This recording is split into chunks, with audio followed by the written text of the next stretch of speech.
once I start, it's like a marathon writing session through the deadline. And this year I've got like 5 new novels coming out in '08, so those all had to be cataloged on my calendar. You know, this 2-month period is allotted for this book, so I have to sit there every day for 7 days a week, all day until it's done. That's the only way I can function and keep the books straight.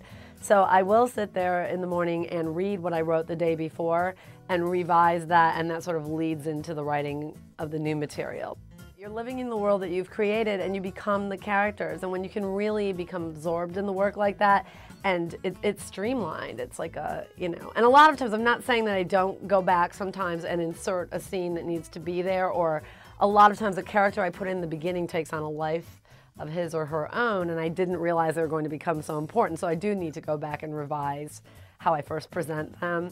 But for the most part, you know, I'm not the kind of person who can write like chapter 8 and then go back and write chapter 2. I wish, because sometimes chapter 8 is so much more interesting. I usually have a harder time getting started.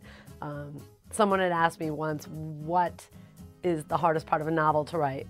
Beginning, middle, or end? And I say it's always the beginning. The beginning is hard. It's just like meeting somebody new or going into a new city, or you have to get to know your environment first. And once you know it, you can plow straight ahead. It's familiar. You know, when I sit down to write a YA, I will immerse myself. You know, if I'm going to actually watch television at night, I like to watch, you know, a YA show, like a young adult type teen show. If I'm writing chick lit, I try to read, you know, gossip magazines, and I try to immerse myself in that world. You know, reality TV shows are good for that. And if it's suspense, I do the same thing. I'm watching the Dateline. I'm trying to live in that so that you're sort of surrounded by it. I get a little dark when I'm writing the suspense. I'm probably easier to be around when I'm writing the chick lit and the fun stuff.